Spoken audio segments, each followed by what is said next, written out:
Hey everyone, welcome to Valley of Secrets. I'm your host, Nicci Ruth. If you're new to this podcast, welcome. I'm really glad that you guys found your way here, and I hope that you keep listening for more episodes. For those that keep returning to listen to every episode week after week, or every 2 weeks, thank you. You are what keeps me coming back, and you have no idea how much it means to me. So, with that, let's jump right into today's case, which happens to be one of British Columbia's strangest unsolved disappearances. It involves money, offshore bank accounts, a mysterious businessman, and a Vancouver couple who suddenly vanished without a trace. And more than 30 years later, investigators still don't know whether the couple was murdered or if they disappeared willingly into an entirely different life. And honestly, the deeper that I went into this case, the stranger it got. This is the story of Nick and Lisa Masee.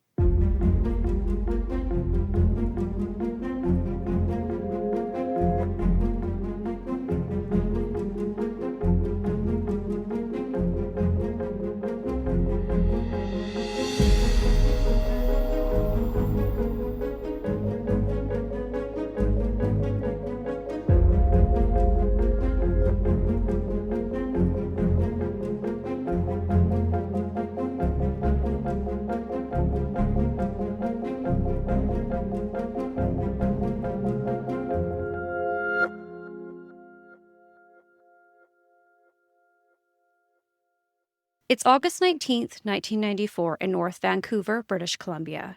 Lisa Masee's sister Loretta Leung is driving over to Nick and Lisa's comfortable but yet modest house at 442 Monterey Avenue in North Vancouver, BC, because something just doesn't feel right. For about a week now, Lisa's mother and boss have been trying to reach her, but their calls have gone to voicemail and haven't been returned. Nobody seems to know where she is. She was expected back to work on August 16th, but never showed, and Lisa's mother was also growing concerned as she tried calling Lisa on August 15th with no answer. And now, that worry has reached the point where Loretta decides she's going to drive herself over and see if everything is okay. As she pulls up to the house, the first thing she notices is the family's white Chrysler LeBaron convertible sitting in the carport. She walks up to the front door and tries the handle, and to her surprise, it's unlocked, and she notices that the alarm system is off, which is setting off her own alarms in her brain, as this is completely out of character for the Masees. And at this point, what started as concern is turning into something much heavier, because this no longer feels like a couple who simply forgot to call. It feels like something is terribly wrong. Lisa's sister steps inside and calls out for them. Nothing. The house is quiet. She moves through the home looking for some sign that explains where they may have gone, but instead, she finds more questions. Their passports are still sitting there in the house, and that detail stands out immediately. Nick and Lisa are experienced travelers. They have family overseas and travel internationally on a regular basis. If they've left voluntarily, if they've gone somewhere on their own accord, why would they leave their passports behind? Then she finds Spider, the couple's beloved elderly cat. Spider has been left alone inside the house and is starving. And honestly, that may be one of the most troubling details in this entire case, because people can leave unexpectedly. People can even start their new lives somewhere else. But it's difficult to imagine Lisa willingly leaving behind a cat that she adored without making arrangements for its care. And for me, that detail has always made this case feel less like a planned getaway and more like foul play may have been involved. Loretta immediately calls the North Vancouver RCMP to report Lisa and Nick missing. When police arrive and begin examining the home, they discover another detail that will become part of the mystery. Near the entrance are 2 zip ties. The zip ties caught investigators' attention immediately, but they were far from definitive evidence. In fact, police found no signs of forced entry, there was no indication of a struggle in the home, and nothing inside the house that clearly pointed to foul play. Like so much else in this case, The significance of those zip ties remains unknown. And very quickly, investigators find themselves facing two completely different possibilities. Were Nick and Lisa Masee victims of foul play, or had they somehow orchestrated their own disappearance? To understand why those questions are still being asked more than 30 years later, we need to go back to the beginning.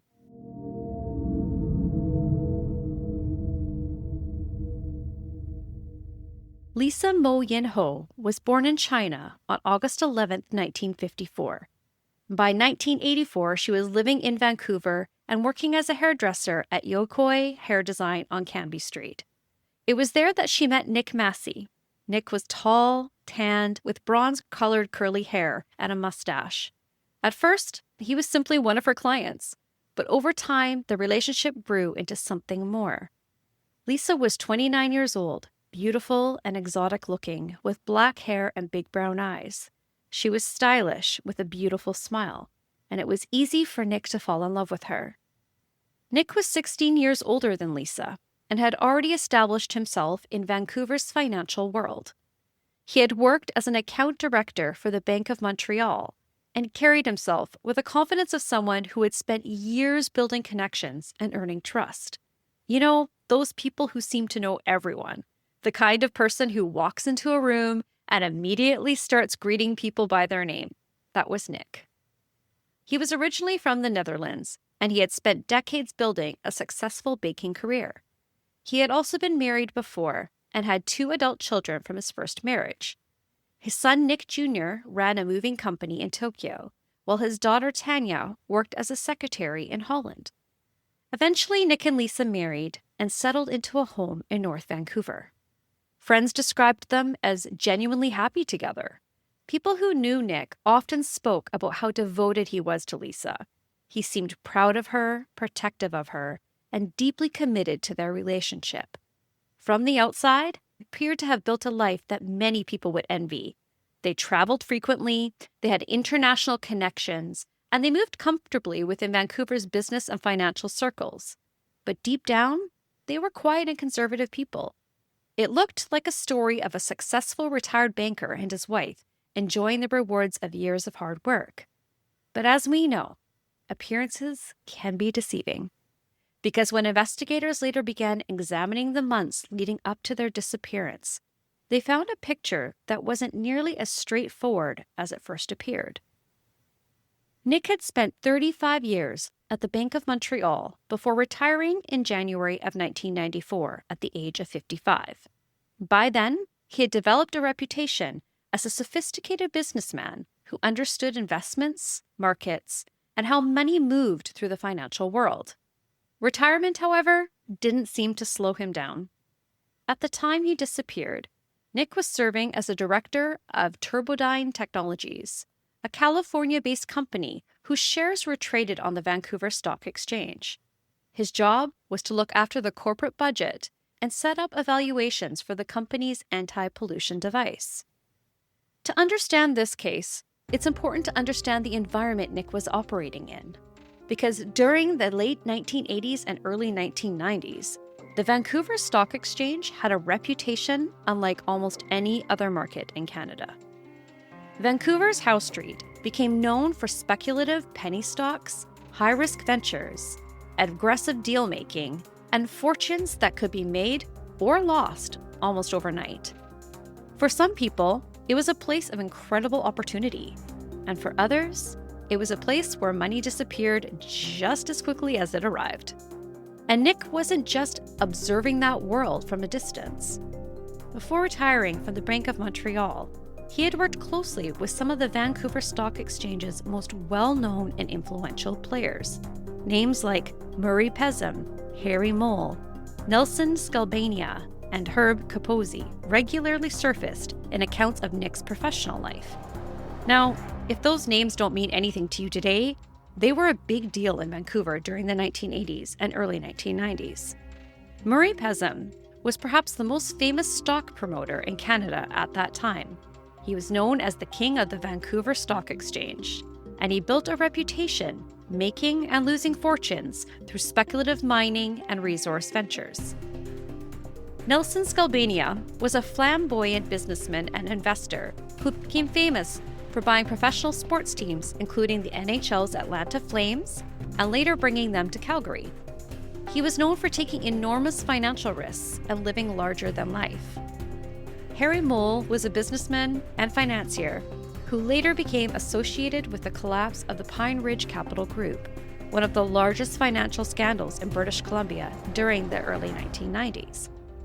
And Herb Capozzi was a prominent entrepreneur, restaurateur, and businessman whose influence stretched across Vancouver's hospitality, entertainment, and investment circles.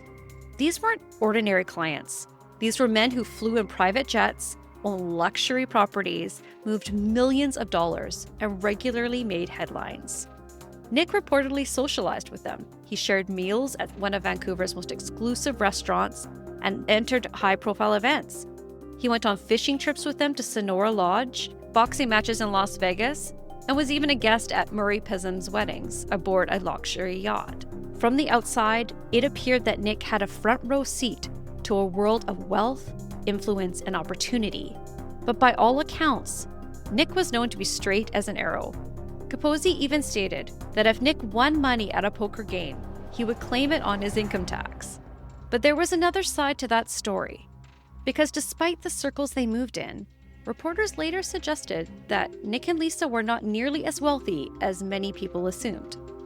Nick's salary at the Bank of Montreal was reportedly around $80,000 to $85,000 a year. Their North Vancouver home was heavily mortgaged, and court documents later indicated that they were about $70,000 in credit card debt. Lisa continued working as a hairdresser, working 6 days a week at Yokoi Hair Design, and then took clients in the home as well. And unlike some of the wealthy businessmen Nick associated with, the couple's vacations were often spent at a timeshare property in Maui, rather than luxury estates or private resorts.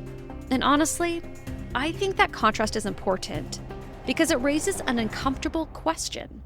Were Nick and Lisa genuinely living a comfortable life within their means? Or were they trying to keep up with the Joneses with a world that operated on a completely different financial level? It's impossible to know for certain at this time.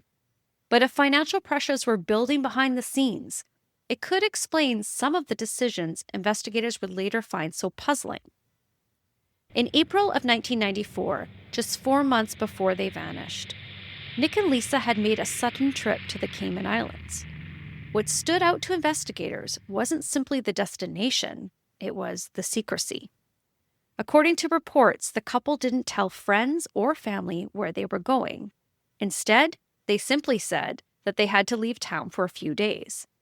And that's another detail that seems small until you place it beside everything else, because this wasn't how Nick normally operated. According to his daughter Tanya, he was usually open about his life, his work, and his travel plans. Yet, here he was taking an international trip and apparently telling no one where he was headed. It was reported that Nick had even called Tanya prior to leaving for the Cayman Islands to tell her that he probably wouldn't have been able to call her on her birthday, which was extremely bizarre behavior, as he didn't give an explanation as to why he couldn't either. In the Cayman Islands, the couple reportedly opened a bank account and deposited approximately $50,000 worth of stock. CBC News also reported that they had wills prepared during that trip. In the 6 months leading up to the disappearance, several people noticed Nick becoming increasingly guarded. Conversations that once came easily became more vague. Information that he would normally have shared suddenly seemed off limits. It was subtle, but it was noticeable. And looking back now, it's difficult not to wonder what was happening behind the scenes. Because whether Nick was dealing with financial pressures, business concerns, or something else entirely, the people closest to him sensed that something was different. They just didn't know how significant that difference would eventually become. As investigators began digging deeper into Nick's life, they uncovered several possible sources of pressure that may have been weighing on him in the months before he disappeared. One involved a court case in which Nick had reportedly been scheduled to testify against a former tennis partner accused of stealing $100,000. Some wondered whether his involvement in the case might have placed him in a difficult position. Police later downplayed that theory, however, stating that Nick was considered only a minor witness. Still, it was another thread investigators felt compelled to examine. There were also questions surrounding Nick's connections to Vancouver's financial world. Investigators explored possible links to the collapse of the Pine Ridge Capital Group, a major financial scandal of the early 1990s, in which millions of dollars reportedly disappeared after the company failed. Nick had previously served as a personal banker for Harry Moll, the founder of the Pine Ridge Group, who later relocated to the Cayman Islands. The Cayman Islands had already surfaced elsewhere in the investigation, making the connection difficult to ignore. Then there was the case of Fred Hoffman. Hoffman, an accountant who reportedly had business dealings with Nick, had disappeared several years earlier. Around the same time, approximately $10 million belonging to clients also vanished. One investor from Seattle reportedly lost millions after being introduced through those financial connections. And according to later reports, that investor also became unreachable after Nick disappeared. Now, whether any of these events were connected remains unknown, but together they paint a picture of a man whose business and financial relationships extended into a world far more complicated than most people realized. Over the years, investigators and private researchers examined countless theories. Some believed Nick may have become entangled, knowingly or unknowingly, in money laundering connected to organized crime. Others suspected mounting financial pressure may have pushed him towards drastic decisions, but no theory was ever proven.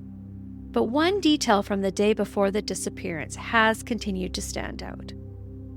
On August 9th, Nick attended a funeral. Whose funeral it was, I couldn't find in any of the reports.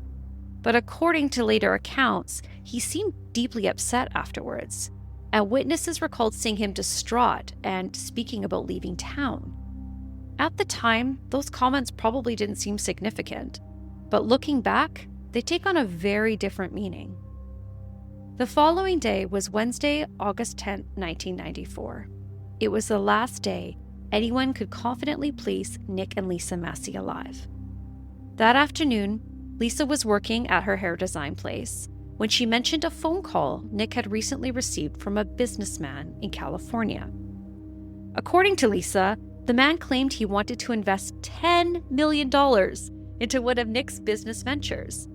He made a plan to meet up with Nick that evening over dinner and to send a limousine to pick him up from his home. The caller reportedly told Nick that they had met years earlier while Nick was working at the Bank of Montreal. Yet, Nick couldn't apparently remember him at all.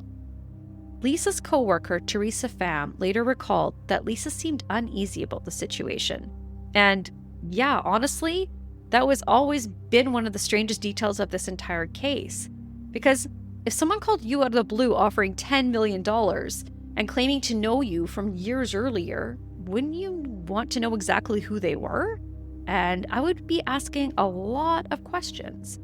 Yet, despite decades of investigation and media coverage, investigators have never publicly identified this businessman. No one has ever come forward claiming to be him, and which leaves open a possibility that investigators have never been able to rule out. Was there ever a businessman at all? Originally, Nick intended to meet the man alone, but later, however, he called Lisa and asked her to join him after learning the businessman planned to bring his wife. Nick made an 8:30 p.m. reservation at their favorite Polynesian restaurant, Trader Vic's, inside the Westin Bayshore Hotel in Cole Harbour. Tommy Chang, the dining room supervisor who knew the Masees as regulars, reserved a table beside the window overlooking the harbor. It should have been a completely ordinary summer evening. Vancouver was in the midst of its annual fireworks celebrations, and the couple reportedly had been invited to watch the fireworks with some friends that evening, but instead they declined so that they could attend the meeting with the businessman. Cole Harbour would have been bustling with people, enjoying one of the warmest nights of the year. Restaurants would have been swamped, super busy, and the seawall was crowded. People were gathering to watch the fireworks over the water. And somewhere in the middle of all that, Nick and Lisa were preparing to meet someone who may hold the key to this entire mystery.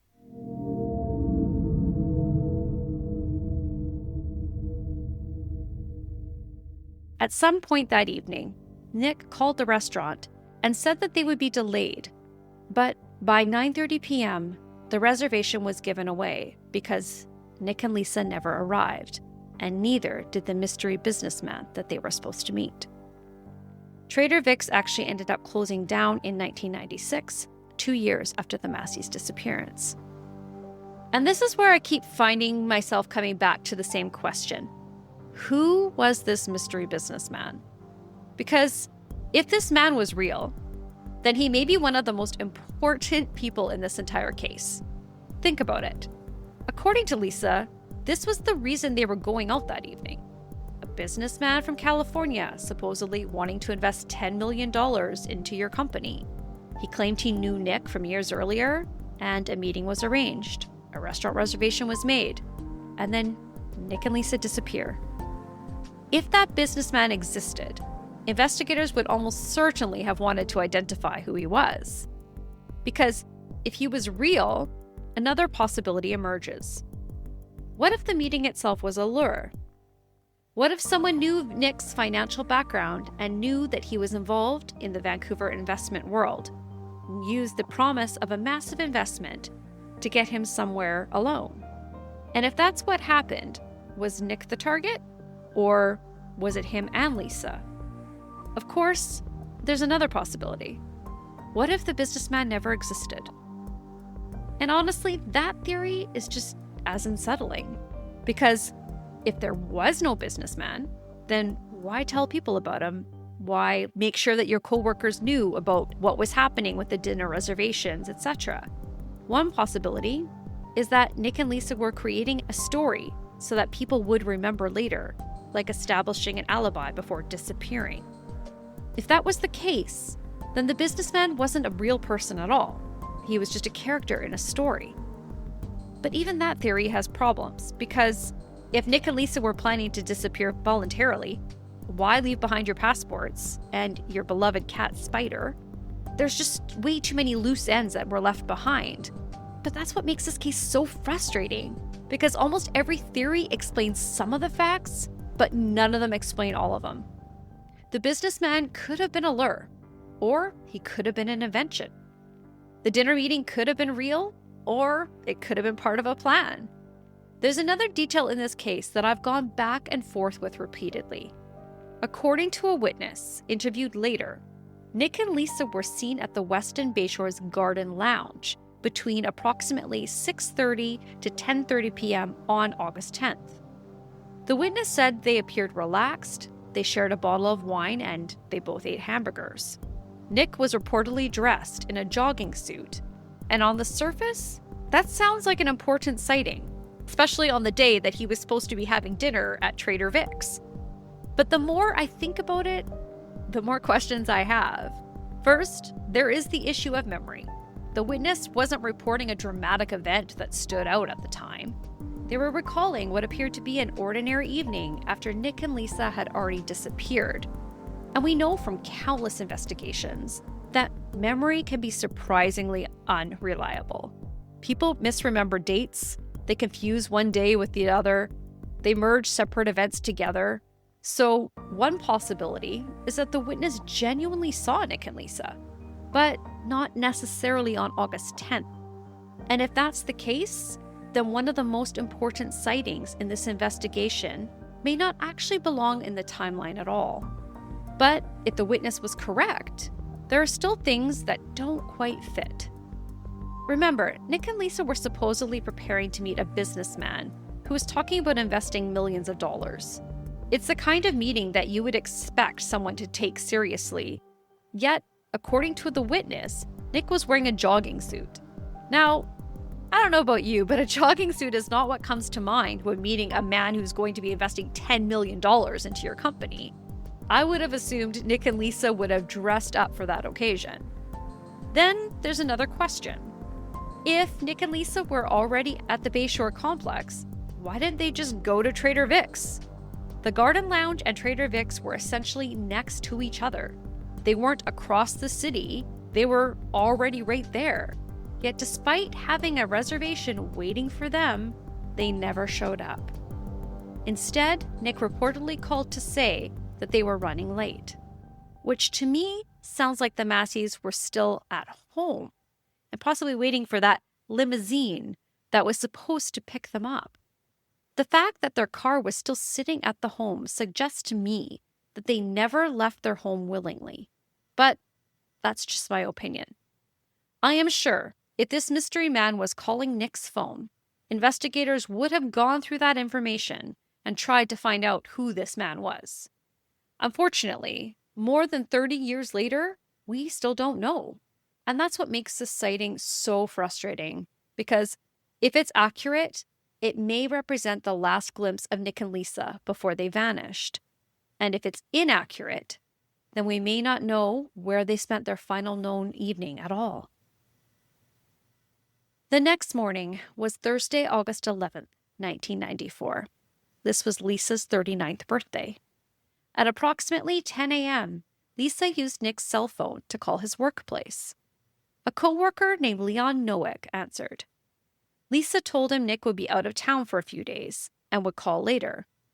According to Noack, he was on a call on the other line, so he quickly let her go, but stated that she sounded calm. Nothing seemed unusual. A short time later, Lisa also called her employer at Yoikoi Hair Design and explained that she needed time off because of a court matter and would not be returning until Tuesday. Again, nothing about the conversation appeared unusual at the time. About 30 minutes after speaking with Lisa, Leon Noack attempted to return the call, but both Nick's cell phone and home telephone went directly to voicemail. Investigators later determined that the cell phone calls had connected through a tower serving the Bowen Island area, placing the couple somewhere between Bowen Island, Horseshoe Bay, West Vancouver, or Highway 99 that morning. Somewhere in that corridor, Nick and Lisa were alive, but within hours, they would seemingly disappear forever. As the years passed, efforts to trace the couple's financial activity continued. Nick's son Nick Jr. eventually hired a private investigator, Ozzy Caban, to follow the money trail leading to the Cayman Islands. According to reports, investigators discovered that funds appeared to have been transferred into lawyers' trust accounts and invested there. But even that avenue ultimately led nowhere. Since the day they disappeared, there have been no confirmed sightings of Nick and Lisa. They also have not accessed their bank accounts or credit cards. There was no ransom demands. There was no evidence that they are alive. But there's also no conclusive evidence that they are dead either. The investigation continued, but with each passing year, the trail grew colder. Eventually, the families were forced to confront a reality that they had spent years hoping to avoid. In 2001, Nick's children, Tanya and Nick Jr., along with Lisa's sister Loretta, filed a court petition asking a judge to legally presume Nick and Lisa dead so that their estate could finally be settled. It's difficult to imagine what that decision must have felt like. Not because they necessarily had answers, but because they didn't. After 7 years without contact, sightings, financial activity, or any indication of where the couple had gone, the family was left trying to navigate a situation that existed somewhere between hope and grief. The court declaration provided legal closure, but it did not provide answers. And more than 3 decades later, those answers still have not come. In July of 2019, Nick's children stood alongside members of the North Vancouver RCMP during the press conference asking the public for help. By that point, the reward for information had been increased to $50,000. And what struck me about that press conference was the position investigators had reached after decades of work. Investigators publicly stated they believed Nick and Lisa had likely been killed for reasons unknown. After examining every theory, every financial lead, every possibility that the couple had disappeared voluntarily, investigators no longer believed Nick and Lisa had simply walked away. Yet despite that belief, there have been no major breaks in the case. There's been no arrests, no remains, and no definitive explanation for what happened after August 10, 1994, which leaves us with the same questions investigators have been asking. What happened to Nick and Lisa Masee? If Nick and Lisa somehow survived and started over somewhere else, Nick would now be in his late 80s and Lisa would be in her early 70s. An entire lifetime has passed since they vanished. Their children have become grandparents, families have grown older, and yet the mystery remains exactly where it was in August of 1994, unsolved. My heart goes out to Nick Jr. and Tanya, and to Lisa's family, who have had to live 30 years not knowing what happened to their loved ones. That feeling of unknown has got to be the most heart-wrenching feeling of all. I hope that one day they will get the answers that they are so desperately searching for and get the closure that they deserve.